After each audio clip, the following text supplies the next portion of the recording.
good, not on dream family? My name is Julian Taliaferro, and I'm coming at y'all with the third monthly book analysis. So, for this episode, I have it titled Thought Provoking Ideas because from these five books that I read, that was the feel that I got when it comes to looking at my life in a different light, in a different way, or maybe how do I approach entrepreneurship or businesses, right? So that's kind of the feel that I got, and it's titled Thought Provoking Ideas for this episode. And to get started, I first just want to go through the five books first, and then I'll dive into each of them. So the first book that I'm talking about is Remote and Controlled Media Politics in a Cynical Age by Matthew Robert Kerbel. The second book is Don't Sweat the Small Stuff, and it's all small stuff, simple ways to keep the little things from taking over your life, written by Richard Carlson. Uh, the third one is Think and Grow Rich by Napoleon Hill, the famous one that everybody knows. The fourth one is The Four Hidden DNA of Amazon, Apple, Facebook, and Google, written by Scott Galloway. I don't know if y'all can see it. It looks like it's not focusing. But yeah, that's the book. And then the fifth one is The Negro in American Culture, written by Margaret Just Butcher. So I don't have the two hand copies of Don't Sweat the Small Stuff and Think and Grow Rich because I gave those books to my sister. But I'll still go over the book. So to start with Remote and Control, right? This was an interesting book, kind of random book to read, honestly. But what it did was educate me on politics and how politics are viewed in the past and then how they're viewed now. So what they really focused on was just how did media, television, things like radio play and how politics are played, how they're structured, how are they given to the viewer, right, to the consumer, and then how does manipulation play a part in politics. So it was really interesting because it showed how media has taken a turn to where we only view politics in terms of a battleground as war, right? We don't never look at a new upcoming candidate or the current candidates and office holders as just like regular people or who really have our best in interest. We really look at them as people who are fighting a war, right? Battling each other, and then who's gonna win, things like that. So it's not really productive. You don't really get the underlying basis of what are the policies that are really being taken in place. And then even if you do, because we only have two parties, right? The policies are always, so extreme. But in general, it's really cynical on both sides from the politicians because they want their best foot put forward, right? So they can get the most votes. And then also on the media side because they want the most views. So what they're going to do is, they're going to only take a small bit of a speech and then put that in the newspaper, put that in the TV, and try to have a lot of views come to that, right? Because that's how they get eyes by focusing on the drama, focusing on the the things that aren't really politics, focus on things that don't really change laws, that don't make reform. They're going to focus on the drama. So, for instance, they talked about Bill Clinton and his affair with the young lady or whatever that happened in the White House. So with that, they were saying how the media focused on that, and then even when he was getting elected, how they focused on his past and things like that versus what is he actually trying to implement. How effective was he really in office and things like that. So they changed the story. They changed the storyline to focus on things that don't really matter. So media used to not be like this, although there used to still be manipulation, right? Because people are people.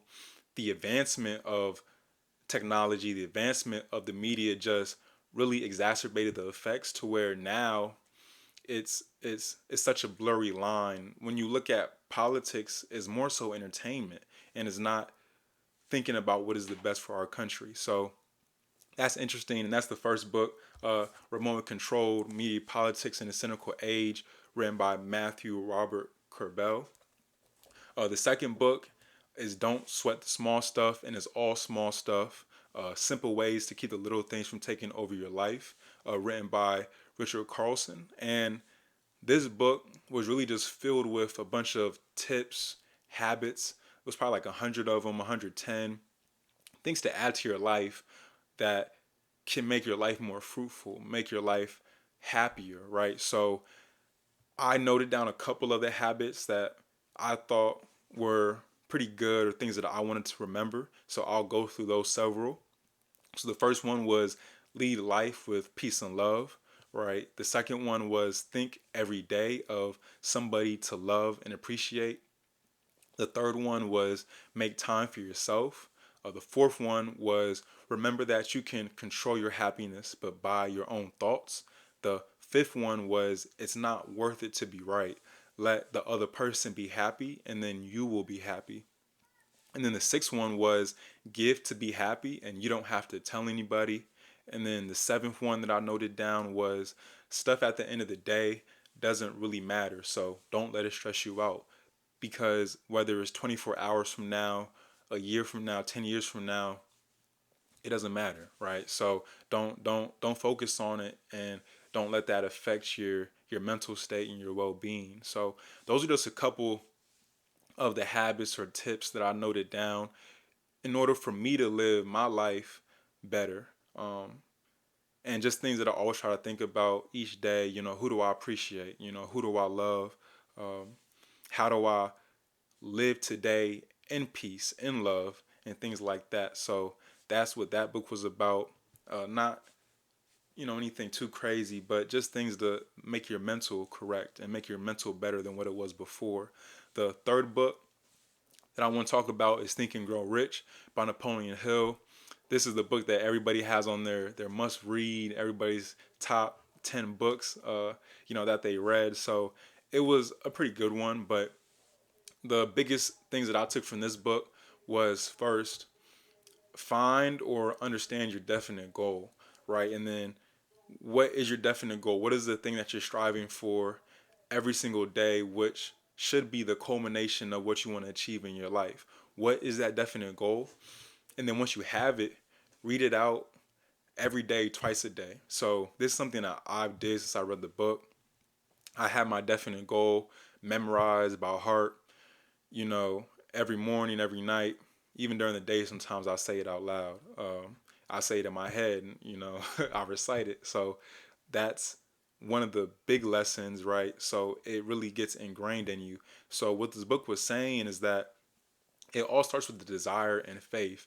And once you have that groundwork of faith, that groundwork of understanding that you will achieve it, then that's all you need. And then from there, you'll develop into actually achieving what you want and actually being the person who can perform it or getting it done. But it all begins with that desire.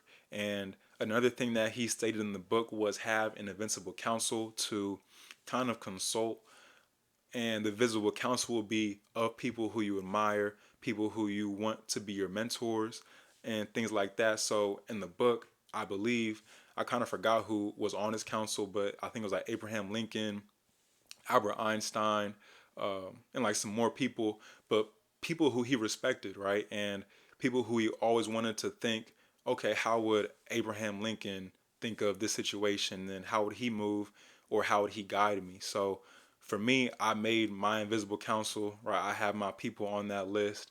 So they're all there for certain reasons and have different motivations on how they would, encourage me to do something or how they guide me in this certain situation. Um, and my list of my invisible council people can expand, but at this point, it's kind of only a couple people, but it might get a little bit bigger. The more I see, if I find another person that I really respect. So that's the third book, right? Think and Grow Rich by Napoleon Hill. And then the fourth one is The Four. And this talks about the DNA or the hidden DNA of Amazon, Apple, Facebook, and Google, written by Scott Galloway. And with these four companies, almost all of them are nearly a monopoly, right? And this entire book was just walking us through what is their strategic advantage, how did they get to this point. So for Amazon, it was being consumer centric through transactions. For Apple, it was having that luxury appeal, that aesthetic appeal to customers, to the consumers, to people. Facebook was that need for consumer connection, and then Google was just the consumer or anybody having access to everything at their fingertips. So with those four strategic advantages, they've created businesses that made them multi-billion-dollar companies, right? And are continually trying to expand, continually move forward. But what Scott Galloway said was that these four can still topple. Um, Other companies can still emerge that can maybe take the place of Facebook, maybe take the place of Apple, right? It's just how do you structure your own strategic advantage? And then it will only happen if you create that company and you're fearless in creating it. But the key is that it has to be consumer centric, it has to be customer centric, whatever that may be, in whatever way that it would appeal to the consumer, it has to. So of course that's kind of straightforward, right? Of course the company to be a multi-billion dollar company has to be consumer centric, but sometimes people think that if they just have a good product, then they'll be able to have a successful company, but it has to be a good product that the person or the consumer wants. So that's the four.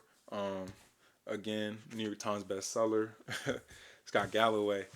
And then the last one that I want to talk about in this episode is The Negro in American Culture by Margaret Just Butcher. So for this book, this was a more interesting read just because it talks about, being African American and what is the African American's role in America, or, America's role as African American. And the things that I took from this book was just that every black person's story is different, right? Not every black person is the same. Not every African American person is the same. We all have different experiences that make us who we are, but at the end of the day, it all adds to the collective. It all adds to being an African American, and all adds to that. And in this book, there were so many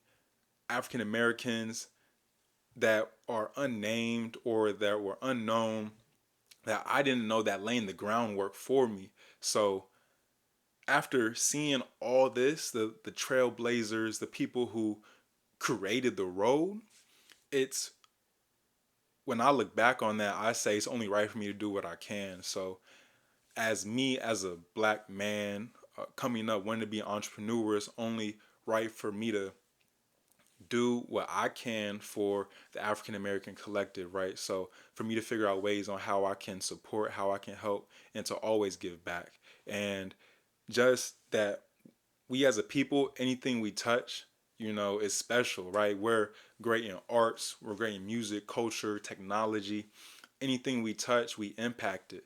And we can do anything that we set our mind to. So this book had talked about a bunch of literary artists, literary African American writers, a bunch of music artists in different genres, how we created things like jazz, how we conquered all these barriers. And although they may have been appropriated by certain communities, we're still creating new things. And then even in the things that were appropriated, we're still strong in those areas, and we're just pushing forward, right? We're doing what we have to do. And what was interesting in the beginning of the book, the writer was saying how we can't look at us African Americans as a separate group from America, but as being the baseline of America, that we are the people who created and molded America into what it was today.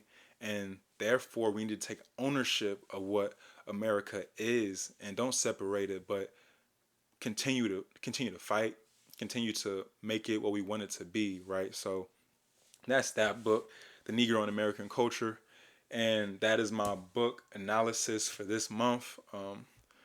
Hope y'all maybe get one of these books and read them, and hopefully it can do something for y'all, or maybe y'all took value from some of the things that I said. But that's this episode, and and yeah, so go and achieve your 99 dream, and it's 99 dream because you are going to achieve your dream. It will be 100%, but nobody's perfect, so you're gonna achieve 99% of that, and let's go and let's get it.